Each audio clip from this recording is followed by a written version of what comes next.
Só em primeiro lugar um comentário sobre a questão dos Panteras Negras, que é bem importante, né? O movimento dos Panteras Negras teve muitas qualidades. Na minha opinião, a principal delas é de não se apresentar como um movimento pacifista. E mesmo assim, né, isso é interessante, não se lançar na luta armada diretamente. Né? Finalmente eles acabaram sendo empurrados para essa situação e foram exterminados pelo aparato de repressão norte-americano. Bom, o problema da luta dos oprimidos, e no caso os negros faz parte disso daí, é sempre o problema-chave é a organização. Você pode triunfar, você pode avançar com a organização. Eu acho que essa é uma lição, e o movimento Panteras Negras ele refluiu devido à situação política do país, falta também de uma certa orientação mais ampla, e acabou sendo esmagado, apesar de que eles estavam trabalhando no sentido da organização. Quer dizer, muito mais significativo do que o movimento pacifista negro norte-americano. Com relação ao problema do antifascismo, eu acho o seguinte, que a posição tradicional nossa tem sido o seguinte. Primeiro que o fascismo é uma ameaça, ele está presente. Bolsonaro é uma ideologia fascista, né, em todos os aspectos que você vê. É uma ideologia fascista, embora ele tenha uma característica que tem que ser levada em consideração, que é o seguinte. Do ponto de vista da política geral dele, ele é um Alckmin. É a mesma política. É um capacho dos Estados Unidos, prega a política neoliberal, só que ele é a versão, digamos assim, violenta, fascistoide do negócio. Nós já defendemos em várias oportunidades, desde 2013, quando apareceu assim, às claras o problema da extrema-direita, a formação de uma frente única de todas as organizações de esquerda, sindicatos e tudo mais, para combater essas manifestações fascistas. E, na minha opinião, isso continua sendo uma questão pendente. Porque a esquerda, uma parte, as direções da esquerda, como nós vimos agora no caso do Bolsonaro, elas não levam a sério o problema, a ameaça que significa o fascismo. Então, já foram prestar solidariedade e tal, quando na realidade é como foi dito aqui. O que o cara fez lá é o que muita gente gostaria de fazer. Né? Quantos enfrentamentos não teve aí com os fascistas e tudo mais? Desse jeito não dá para ir para frente.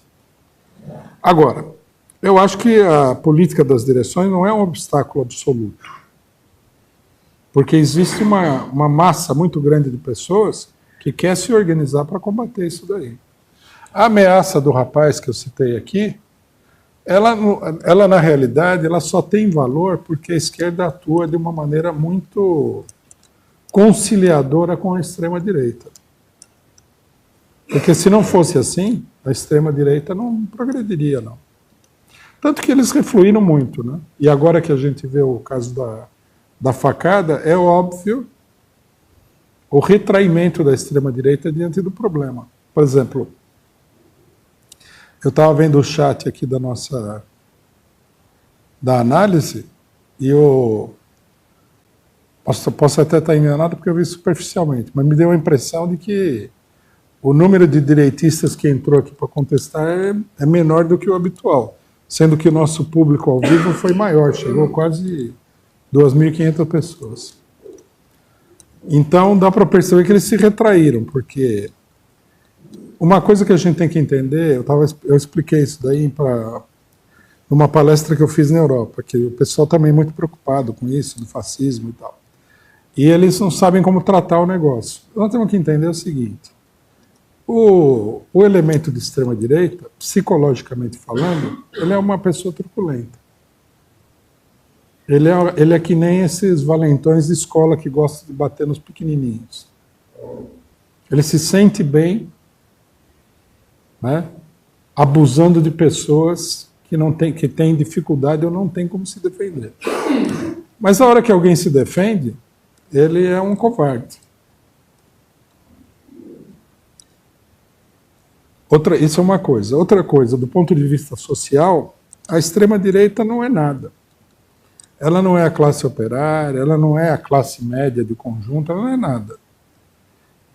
O ativismo de extrema-direita é toda gente desclassificada. Uma boa parte deles são policiais e militares, né? Quer dizer, é um elemento lumpenproletário. Se o movimento operário se organiza e combate a extrema-direita não tem como ganhar. O problema é que as direções de esquerda não se organizam para combater a extrema-direita.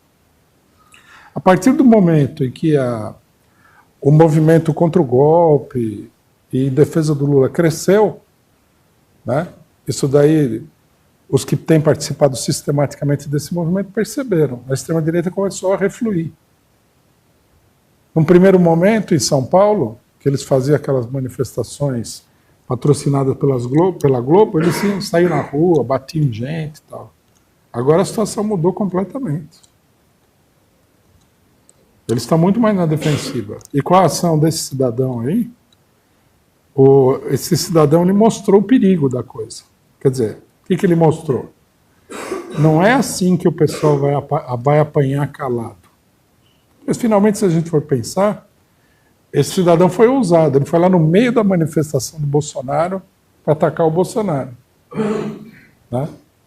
Isso daí deve ter preocupado. O pessoal falou assim, a moda pega, porque se a moda pega, o negócio vai ficar feio. Por quê?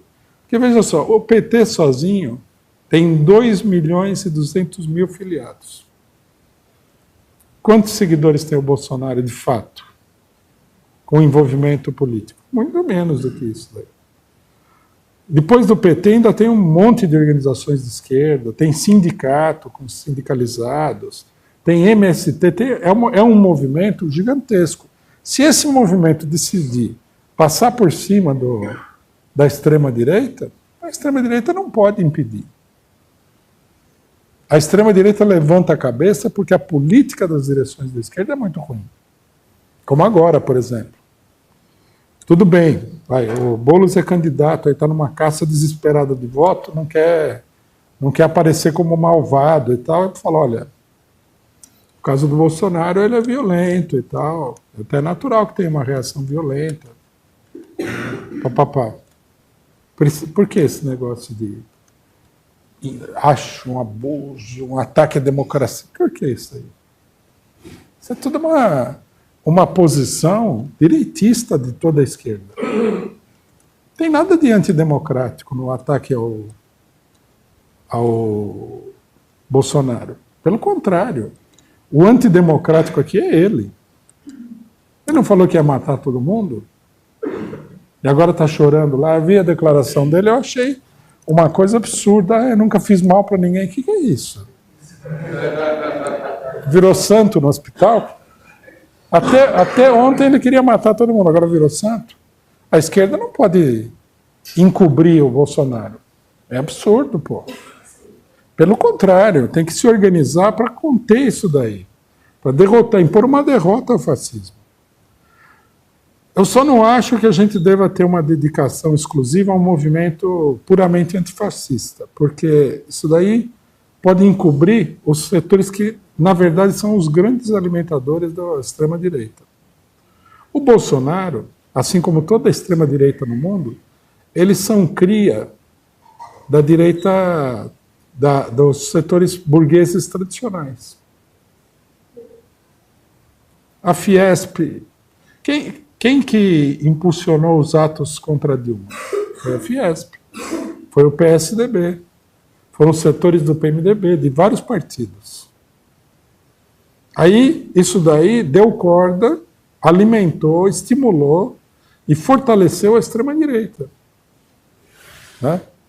Tinha gente de esquerda falando assim, tem que ir no ato. Como é que você vai num ato com esse pessoal fascista do Bolsonaro? Precisa ter vergonha na cara, pô. Nem ato coisa nenhuma, tem que dispersar essa escória aí. A gente sempre falou isso aí. Então, é preciso fazer uma discussão profunda aí sobre dois temas fundamentais. A burguesia, não existe fascismo e burguesia democrática. A burguesia alimenta o fascismo. E na hora H, não existe, para explicar de uma maneira mais clara, não existe antagonismo entre Alckmin e Bolsonaro, Aécio Neves e Bolsonaro.